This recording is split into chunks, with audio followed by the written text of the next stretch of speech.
Si negamos la inerrancia de la Biblia, esencialmente estamos haciendo de nuestra mente humana una norma más alta de verdad que la misma palabra de Dios. La inerrancia bíblica o la inerrancia de la Biblia es el tema del día de hoy en este podcast.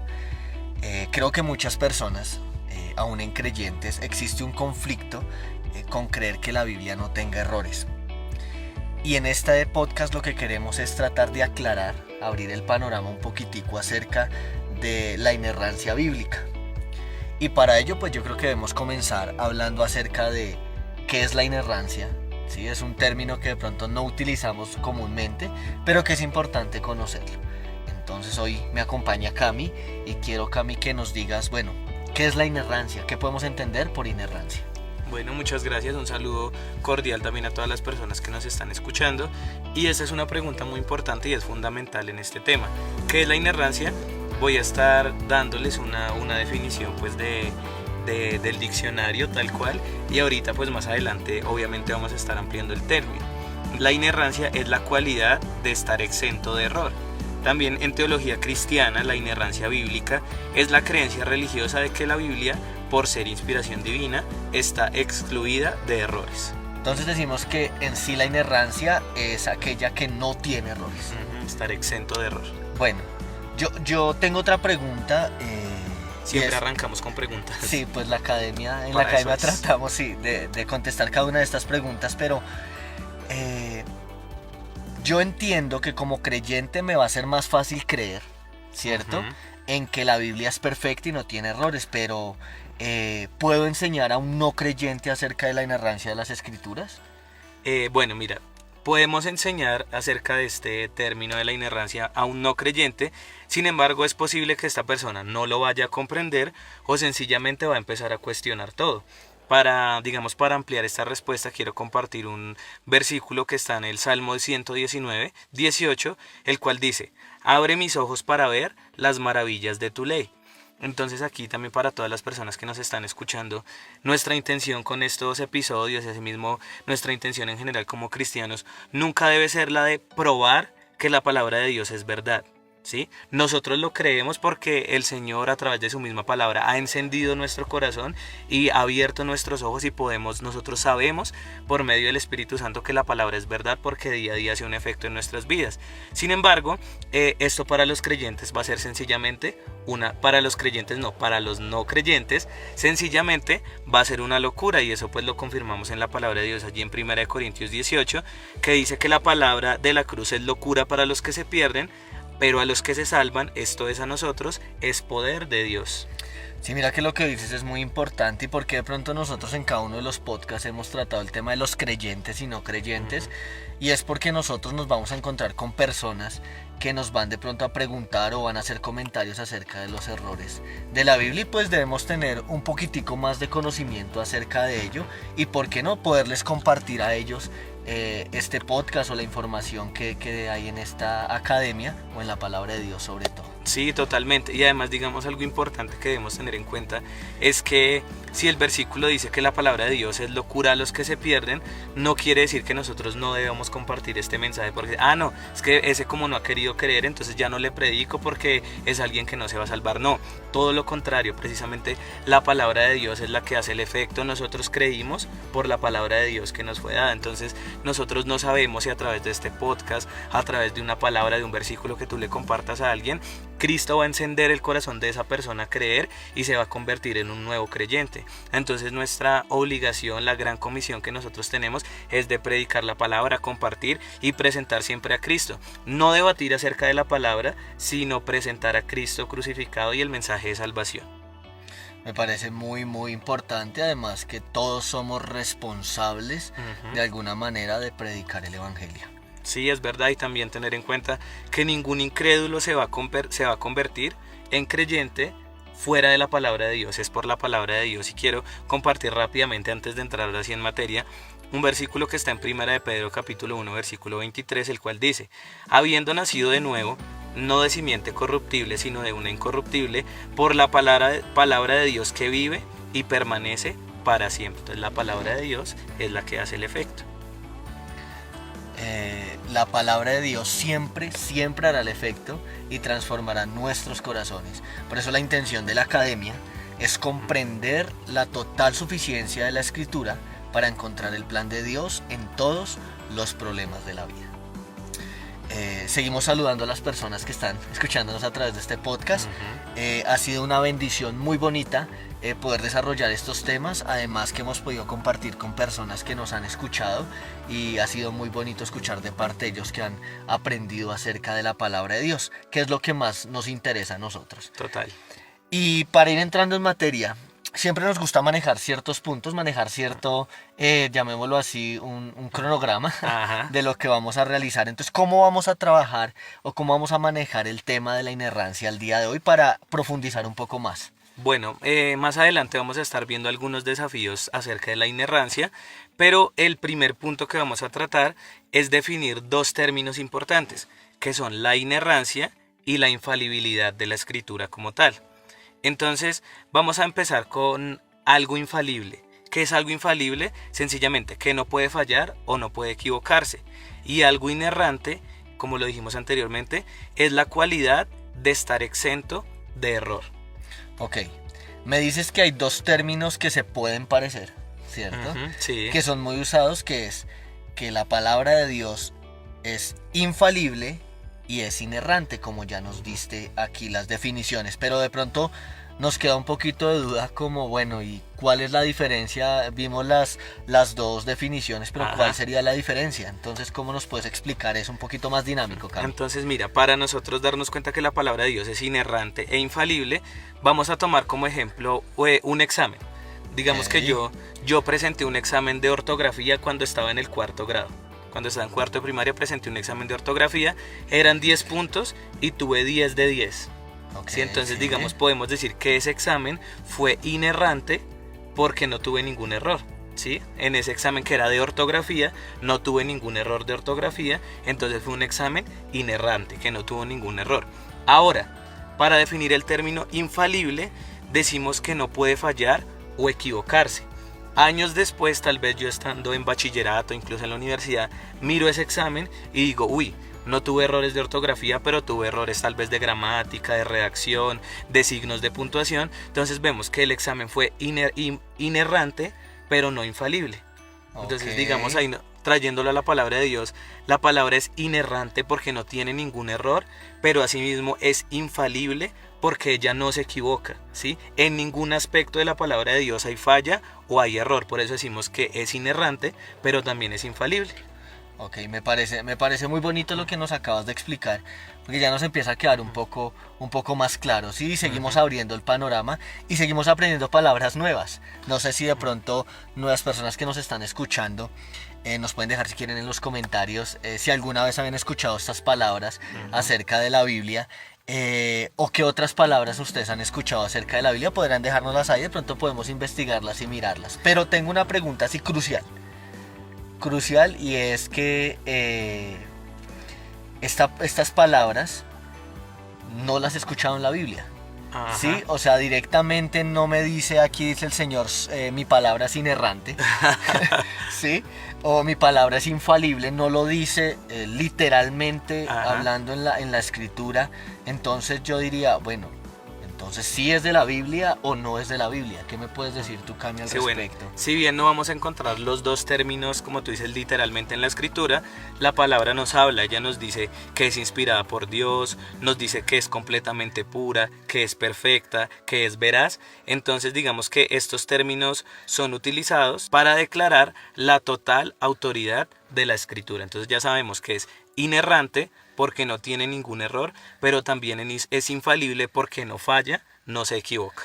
Bueno, entonces sería como la palabra, ejemplo, Trinidad, que nosotros la usamos mucho y a veces muchas iglesias dicen, no, es que nosotros somos sana doctrina porque somos trinitarios, pero si vamos a la palabra de Dios, literalmente ahí escrita en la palabra, no está la palabra Trinidad. Sin embargo, la usamos como concepto para referirnos a una doctrina bíblica del Padre, del Padre, el Hijo y el Espíritu Santo, en la cual nosotros también creemos. Bueno, Vamos a entrar entonces a los desafíos. Tú decías que tenías unos desafíos para nosotros. ¿Entramos ya en esos desafíos o hay que decir Sí, algo más? no, claro que sí, entremos de una vez. Bueno, entonces respecto a la inerrancia, ¿qué desafíos nos tienes o qué nos quieres compartir, Cami? Bueno, mira, vamos a ver 3 desafíos que enfrentan los creyentes respecto a la inerrancia de la Biblia. Porque no podríamos decir 3 desafíos que enfrenta la Biblia, porque la Biblia en sí misma es inerrante, es Sí, infalible, es la ok. completa autoridad, ¿sí? Entonces, 3 desafíos que enfrentamos los creyentes respecto a la inerrancia de la Biblia. Entonces, de pronto alguna persona te puede salir con alguno de estos argumentos, entonces tú, además de presentarle el mensaje del Evangelio, ya pues vas a tener algo para comentarle, como le decimos, no para debatir, sino siempre para en amor presentar a Cristo, porque pues esta persona puede ser también evangelizada en medio de esta situación.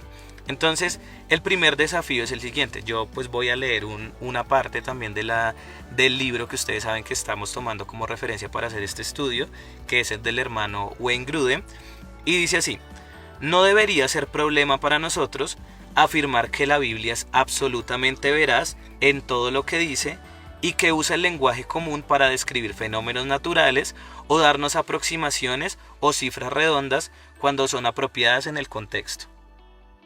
Ok, entonces aquí hay unas palabras como claves, ¿sí? Ajá. Que me estás hablando acerca de aproximaciones, me estás hablando de contexto, me estás hablando de lenguaje, ¿sí? Entonces explícame un poquitico más acerca de este primer desafío. Bueno, mira, debemos tener en cuenta precisamente lo que tú dices, y es que la palabra nos da cifras redondas en cuanto a contextos, en cuanto a situaciones, y para que digamos la definición y sea un poco más claro, quiero contarles un testimonio. Claro, dale. Y es dale. que yo, bueno, obviamente haciendo este estudio, me puse a mirar en internet acerca de videos sobre la inerrancia de la escritura y llegué a muchos videos que decían: hay errores en la Biblia. Entonces, vi varios de ellos y me llamó sobre todo la atención uno en el cual pues la persona, el chico que estaba hablando en el video, decía: bueno, yo les voy a hablar acerca de algunos errores que hay en la Biblia. Mi intención no es de ofender a nadie, sino de informar. ¿Sí? Dijo: este es un video estrictamente académico, yo les voy a hablar de los errores que hay en la Biblia. Entonces yo les voy a contar uno de ellos, el que me llamó mucho la atención, y tiene que ver acerca de este desafío que enfrentamos los creyentes en cuanto a la inerrancia de la Biblia. Él decía, por ejemplo, en los evangelios, hablando acerca de cuando Jesús fue presentado ante Pilato, que lo latigaron y esto, dice, en Mateo 27-28 dice: y desnudándole, le echaron encima un manto escarlata. Pero resulta que Juan 19, versículo 1 y 2 dice: así que entonces tomó Pilato a Jesús, le azotó, y los soldados entretejieron una corona de espinas y la pusieron sobre su cabeza y le vistieron con un manto de púrpura. Entonces él decía: ¿cómo nosotros podemos creer, cómo puede ser confiable la Biblia si uno dice que el manto fue escarlata y el otro dice que fue púrpura? Entonces yo les hago la pregunta a ustedes: ¿será que este dato que dice de diferente, con una palabra diferente, Mateo a Juan, será que le quita autoridad a la Biblia? ¿Le quita autoridad o le quita la salvación a una persona? Sí. Si él ya es salvo y dice: no, pero ¿cómo así que es escarlata y no púrpura? Creo que no influye directamente. Ujú. Y pues yo creo que lo vamos a ver más adelante cómo es la explicación del contexto, que creo que es algo de lo que tú vas a hablar, Cam. Sí, totalmente. Digamos, nosotros para examinar este tipo de pasajes debemos tener en cuenta el contexto de lo que quería decir el autor, hablar acerca de los idiomas originales, porque en muchos de estos videos se tiene la intención, más que informar, de desinformar. Entonces ahora miremos el contexto de esta historia. Dice que a Jesús, lo latigaron, y que ¿por qué le pusieron la corona de espinas y el manto? Porque ellos estaban burlando de él, diciendo que era el rey de los judíos, y qué significado tenían el color escarlata y el color púrpura: realeza. Ok, sí es cierto. Entonces vemos que en el contexto de lo que habla Mateo y lo que habla Juan, ellos se estaban burlando de Jesús y le pusieron una corona de espinas y un manto de este color, sí, de esos colores que significaban realeza. Entonces vemos que Mateo dice que era escarlata, Juan dice que era púrpura. ¿Le resta esto autoridad a la Biblia? Yo nuevamente lo pregunto. Yo creería que no. Entonces digo que la intención, digamos, de muchas personas es de desinformar, porque en otro de los argumentos que planteaba el chico se nota que nunca había estudiado acerca de la palabra de Dios. Decía un ejemplo: el Jesús que plantea Pablo es muy diferente al que nosotros encontramos en los evangelios. Entonces, ¿cómo nosotros podemos confiar en la Biblia sabiendo que es tan diferente el Jesús del que habla Pablo al que se nombra en los evangelios? Entonces, decía yo, realmente no tienes la intención de informar, sino desinformar de un tema del cual ni siquiera tienes conocimiento. Sí, mira que aquí hay algo importante lo que tú dices, y es que aquí empiezan a presentarse milagros, Uh-huh. ¿sí? Porque Juan capítulo 14 nos enseña que el Consolador, el Espíritu Santo, a quien el Padre enviará en mi nombre, dice Cristo, Él os enseñará todas las cosas, y esto es importante, y os recordará todo lo que os he dicho. O sea que ellos, por más de que quisieran escribir lo que sucedía de una forma literal, muchas cosas no se iban a acordar. Si le pasa a uno que le cuentan algo y cuando uno lo va a contar ya se le ha olvidado la mitad, imagínate ellos, pero dice que el Espíritu de Dios les va a recordar todo lo que Cristo les dijo para que pudieran plasmarlo. Ese versículo que tú citas es muy importante, y ahí es donde viene el segundo desafío. En el primero es para que nosotros tengamos en cuenta eso. Nosotros afirmamos que la palabra de Dios es absolutamente veraz y que aunque está escrita en un lenguaje común, nos da cifras aproximadas de fenómenos naturales o de, como lo decía, de cifras redondas, pero lo importante es que todas son apropiadas al contexto, digamos eso, para concluir el primer desafío. El segundo desafío es: la Biblia puede ser inerrante y con todo incluir citas libres o aproximadas. ¿Qué quiere decir esto? En la época de Jesús era muy difícil para ellos citar textualmente, literalmente las palabras de Jesús, porque realmente ellos no tenían, no sé, una grabadora de voz, una grabadora de video para después, al estar escribiendo, reproducirla y entonces empezar a escribir tal cual como Cristo lo había dicho. Entonces, lo que se hacía era que se citaban las palabras, pero eso sí, ellos eran muy cuidadosos en que el contenido fuera lo más fiel a lo que se había dicho originalmente. Es decir, que los 4 autores del Evangelio procuraron al máximo de consultar, los que estuvieron ahí presentes, de citar las palabras de Jesús lo más acertado posible, lo más acertado a lo que Jesús había dicho realmente. Sí, y algo para tener en cuenta es que si vemos los evangelios de Mateo y Lucas, pues tomaron como base el evangelio de Marcos. Ajá. Para evitar precisamente hablar cosas que no son. Y adicional a eso, Lucas era un médico, según la historia, era un médico y ni siquiera era judío, ¿sí? Sino que le interesó las hazañas de Jesús y empezó a investigar y a preguntarle a la gente y corroboraba con la información con cuidado para que pues pudiera ser escrita. Y pues obviamente aquí lo más importante es la inspiración divina de parte de Dios para que estas palabras fueran perfectas y como están escritas las conociéramos hoy en día nosotros. Sí, totalmente, y además que, digamos, cada autor lo escribe a su estilo. Sí, cada cual cuenta la historia, y es donde a mí me pareció un milagro muy grande, ellos habiéndolo escrito con tantos años de diferencia. Por ejemplo, el Evangelio de Mateo, estas sí son cifras aproximadas porque es imposible saber con exactitud el año en que fueron escritas. Mateo en el año 70 aproximadamente. Marcos entre el 65, 60, otras fuentes dicen que sobre los años 50. Lucas no se sabe con exactitud, dicen que entre el 60 y el 95 después de Cristo. Y Juan, incluso aún más inexacto, se cree que se escribió entre el 60 o el año 100 después de Cristo. Entonces imagínate, con tantos años de diferencia y con una exactitud en las palabras de lo que había dicho Jesús, para mí es un milagro muy grande. Sí, no, y entonces no podemos entrar entonces a decir que lo que tú estás diciendo acá de las fechas, por el color de una capa, que la Sí. Biblia es inerrante, que no tiene, de pronto que tiene errores. Ajá. ¿Sí? Y en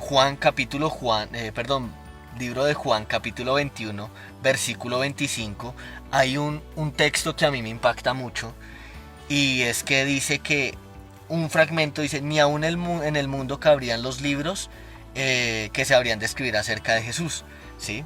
¿Por qué? Porque si se escribieran todas las hazañas que Jesús hizo, acá no habrían libros para escribirlas todas, pero a Dios en su misericordia le plació usar estos autores, ¿sí? Y sus palabras perfectas para que muchas de esas enseñanzas llegaran hoy en día a nosotros y nosotros poderlas entender y aplicarlas. Entonces, otro milagro que podemos encontrar. Sí, además, ¿te imaginas tú donde los 4 evangelios hablaran con los mismos datos, exactamente las mismas palabras, entonces la inerrancia de la Biblia aún se pondría más en duda porque nada, claro, es que son copias exactas lo uno del otro, entonces tampoco tendría mucho sentido para unos, entonces siempre se va a debatir acerca de la inerrancia de la escritura, pero nosotros lo creemos porque la palabra de Dios ha llenado nuestro corazón y Cristo se ha revelado a través de ella. Vamos a ir rápidamente con el tercer desafío, Sí. y es la inerrancia parcial de la Biblia. Bueno, cuéntanos un poquito acerca de esa inerrancia parcial. Ya vamos casi que finalizando, el tiempo avanza muy rápido. Entonces cuéntanos Demasiado. un poquitico acerca de eso, Carlos. Bueno, miren, yo les voy a hacer dos declaraciones y aquí vamos a ver la diferencia entre una y la otra. Una dice, la Biblia es la única regla infalible en cuestiones de fe y práctica.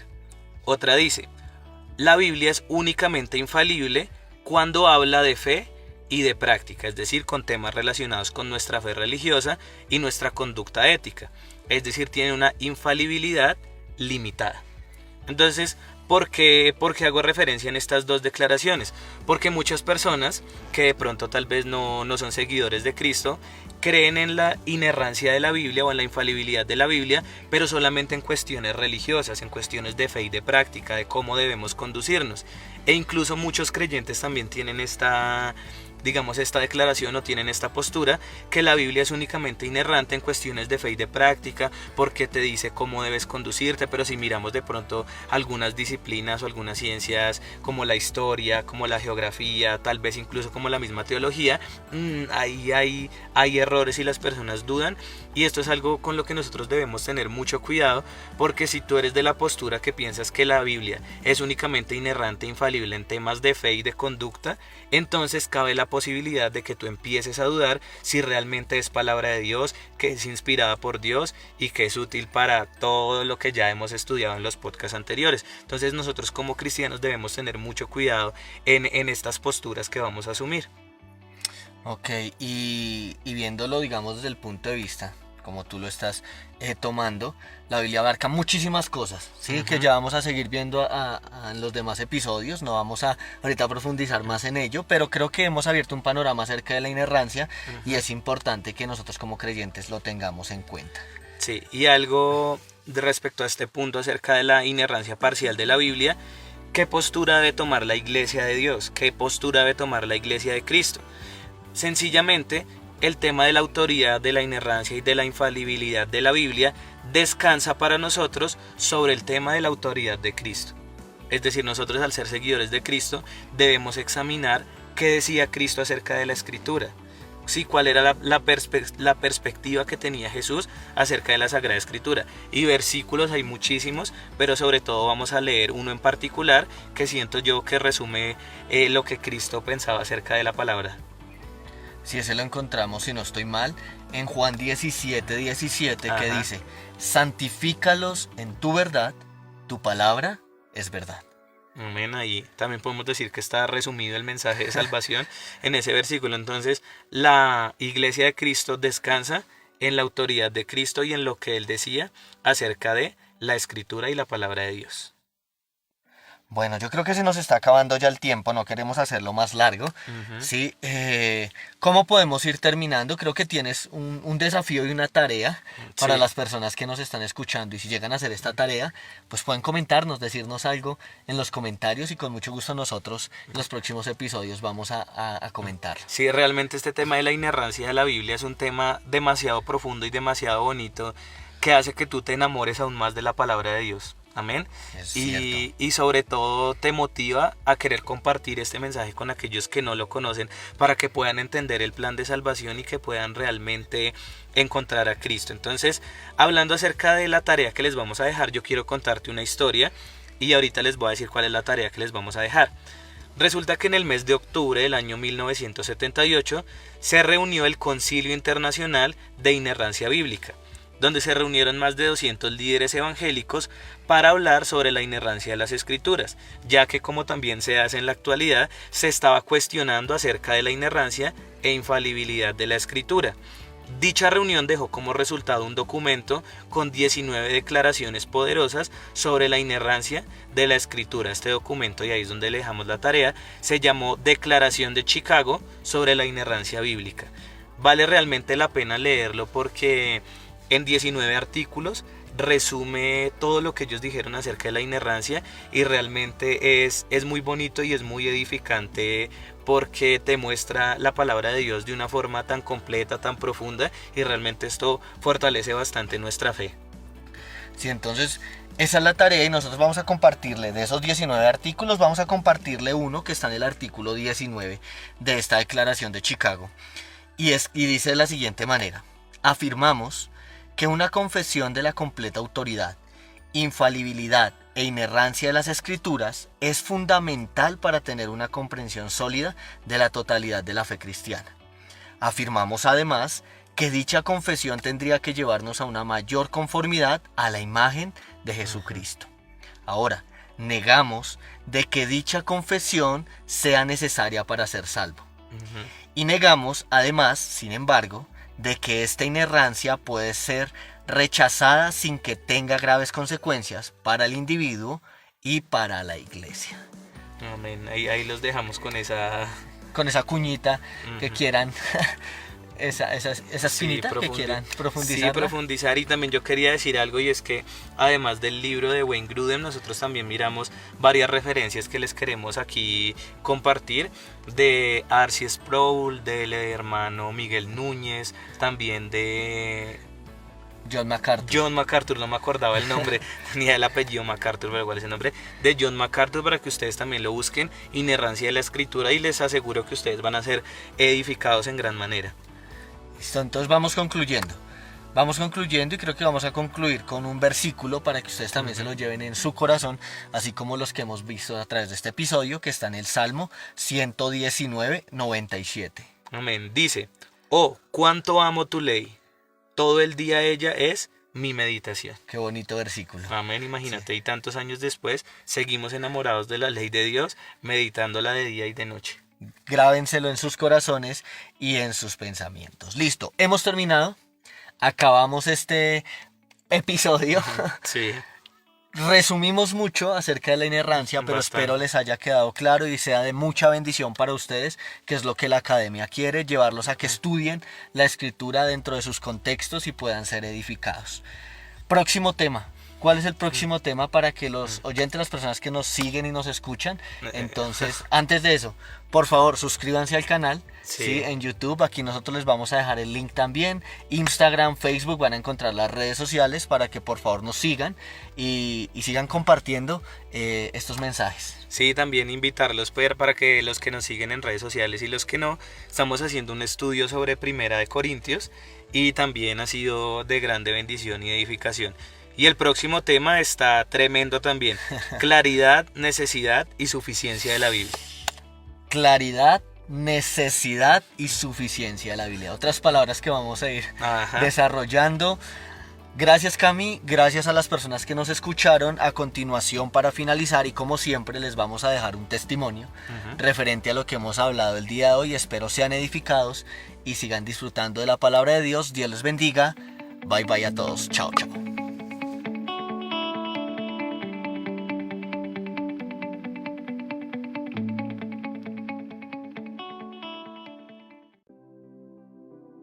Una mujer había nacido en un hogar cristiano. Toda su vida había escuchado las enseñanzas de la Biblia, la historia de Israel, el nacimiento de Jesús, su muerte, crucifixión y resurrección, y la historia de la iglesia, lo cual le hacía pensar que conocía la Biblia. Escuchaba cada enseñanza de domingo y sentía que eso ya lo sabía, que cada sermón era igual de monótono al anterior. El problema estaba en que su conocimiento no se reflejaba en su conducta, ya que pasaban los años y seguía luchando con los mismos pecados: murmuración, envidia y falta de contentamiento, entre muchos otros. Había un gran vacío en su ser. Un día, uno de esos sermones de domingo trataba sobre la justificación.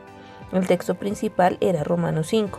Sintió gran inquietud por este tema y decidió profundizar. La justificación la llevó a estudiar la regeneración, luego la santificación. Poco a poco empezó a descubrir la profundidad de la palabra de Dios. Se dio cuenta que había tantas cosas que desconocía, tantos misterios revelados en la persona de Cristo, que ella ni se imaginaba que existía. En ese momento fue confrontada por todo el tiempo que no disfrutó de la palabra de Dios, ya que aun creyendo en Cristo, su corazón no era enseñable ni humilde.